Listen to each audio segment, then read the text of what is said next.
Carissimi fratelli e sorelle di Gesù, ben amati di Gesù Cristo, oggi vi farò tutta l'omelia in italiano, tutto in italiano per questa festa di Pentecoste. Mi fa piacere, penso che fa piacere bene, no?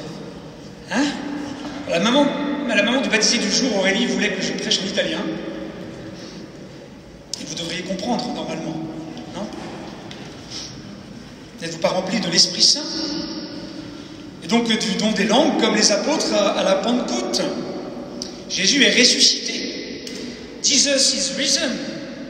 Gesù è risorto. Jesús ha resucitado.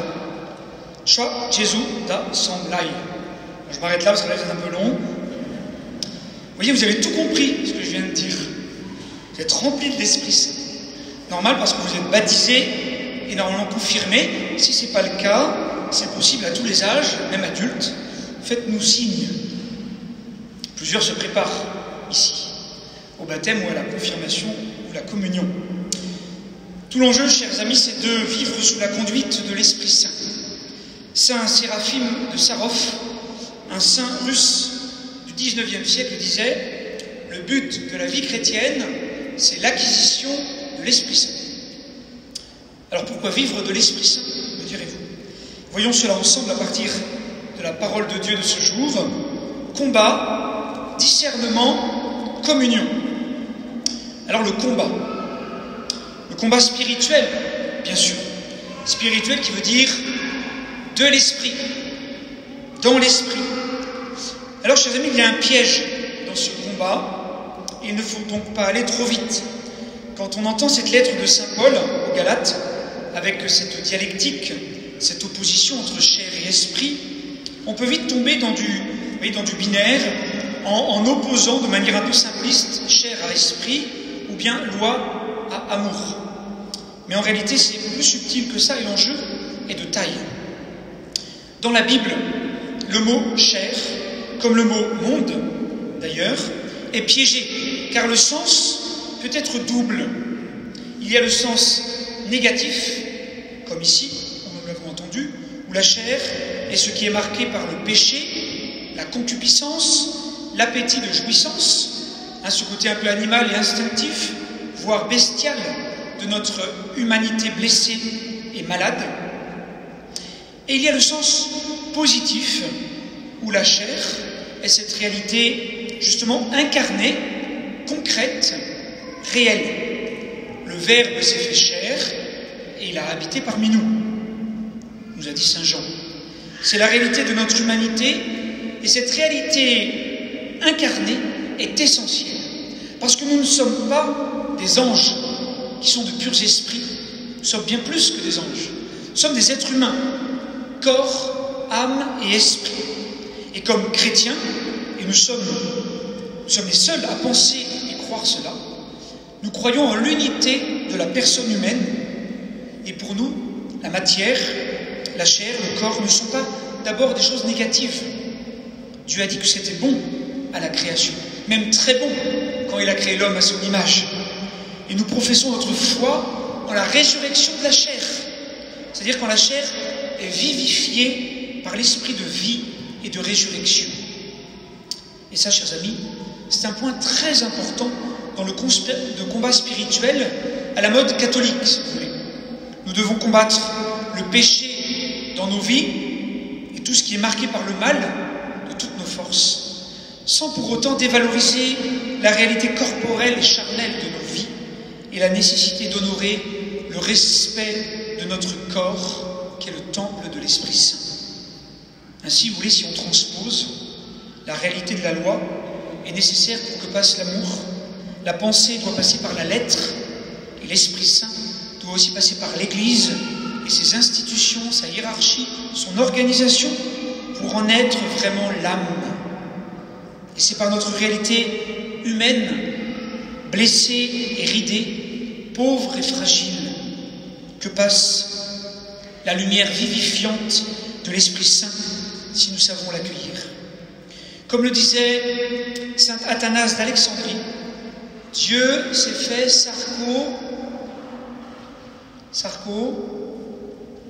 non pas Sarkozy, ça ne marche pas, Dieu s'est fait sarcophore, porteur de la chair, pour que l'homme puisse devenir pneumatophore, porteur de l'esprit. Voyez, Dieu s'est fait sarcophore pour que l'homme puisse devenir pneumatophore, porteur de l'esprit. Dans notre vie, qui est un combat spirituel, il faut accueillir au cœur de notre corps, de notre réalité incarnée et charnelle, la vie de l'Esprit Saint pour nous laisser vivifier, pour déjà nous laisser ressusciter. Le combat, le discernement, parce que la vie spirituelle nécessite de travailler son discernement, c'est-à-dire le discernement des esprits, et savoir reconnaître quand c'est l'Esprit Saint, l'Esprit de Dieu qui me parle, ou quand ce sont de mauvais esprits. Et déjà, vous voyez, il y a un bon esprit et plein de mauvais esprits. Et là aussi, il y a de nombreux pièges. Et le démon sait très bien faire, en se déguisant en ange de lumière, pour briller et faire croire que cela vient de Dieu, alors que pas du tout. C'est parfois là aussi très subtil et pas toujours évident. Et discerner, c'est distinguer pour mieux cerner. Discerner. Au-delà des sentiments, des émotions, des passions qui peuvent piéger, ou du ressenti qu'on peut avoir, au-delà du seul aspect visible qui peut tromper sur la vérité, eh bien, il nous faut donc nous exercer à bien voir les aspects invisibles, les choses cachées ou discrètes, l'œuvre de l'Esprit Saint. Saint Ignace de Loyola parle de discerner l'émotion de l'esprit, les consolations et les désolations du cœur, par lesquelles Dieu nous parle et nous montre sa volonté. Et cela nécessite forcément du temps, de la prière, du silence, de l'accompagnement, la vie sacramentelle, la fidélité à la parole de Dieu, à la tradition, à l'Église. C'est pourquoi, chers amis, il est si important de prier pour accueillir les 7 dons de l'Esprit Saint, afin d'être vraiment fécond et de porter de nombreux fruits de l'Esprit Saint. Amour, paix, joie, patience, bonté, bienveillance, fidélité, douceur et maîtrise de soi, dit saint Paul. Et de fait, chers amis, un des critères premiers pour discerner, pour savoir si la motion vécue vient bien de l'Esprit Saint, c'est de voir l'arbre à ses fruits. Si la personne dit parler au nom de Dieu et qu'elle est remplie de haine, d'esprit de vengeance et de violence, c'est que cela ne vient pas de Dieu, du Dieu de Jésus-Christ, de notre Dieu d'amour et de vérité. Et parfois, cela peut être encore plus subtil que ça. Et par exemple, derrière un grand désir, par exemple, de radicalité évangélique, il peut aussi y avoir beaucoup d'orgueil et de l'orgueil spirituel, ce qui est le plus dangereux. On peut désirer vivre de grandes mortifications pour le Seigneur, de grands élans spirituels et caritatifs, mais on ne supporte pas son prochain. Attention, danger. Vraiment, comme le dit saint Paul, puisque l'Esprit nous fait vivre, marchons sous la conduite de l'Esprit. Et l'Esprit nous introduira dans la communion, chers amis.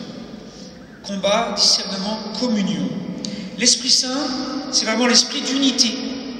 C'est lui qui va venir faire de ce pain sur l'autel le corps du Christ et faire de l'Eucharistie le sacrement de l'unité et de la communion avec Dieu et entre nous. L'œuvre de l'Esprit Saint est communion. Il fait unité de notre vie, l'unité du couple et de la famille, l'unité de l'Église.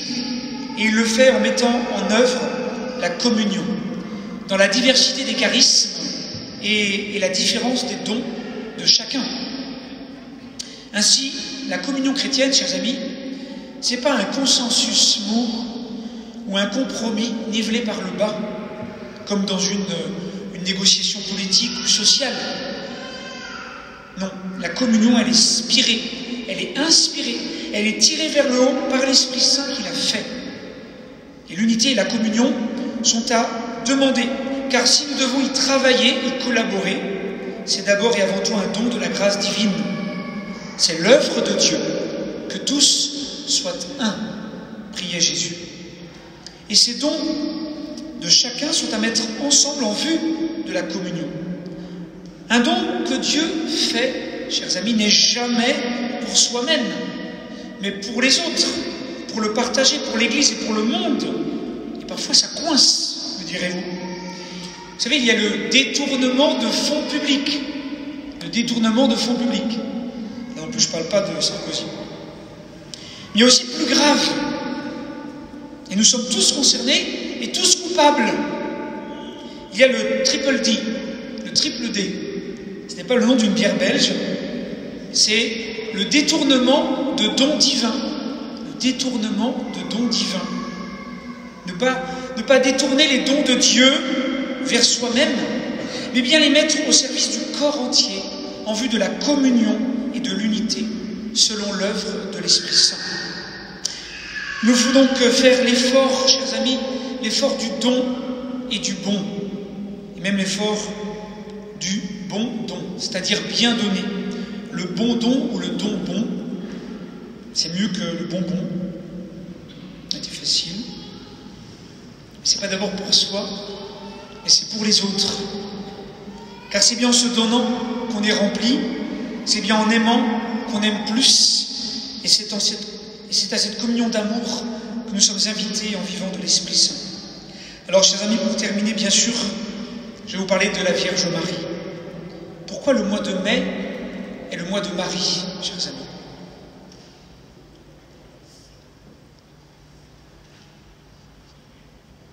Parce qu'il est joli, direz-vous, ok. Je crois que c'est parce que c'est toujours celui du temps pascal, et presque toujours ce temps béni des 9 jours entre l'Ascension et la Pentecôte. Certes, parfois ça peut arriver que c'est en juin, mais 9 jours comme, vous voyez, une grossesse de 9 mois pour une nouvelle naissance.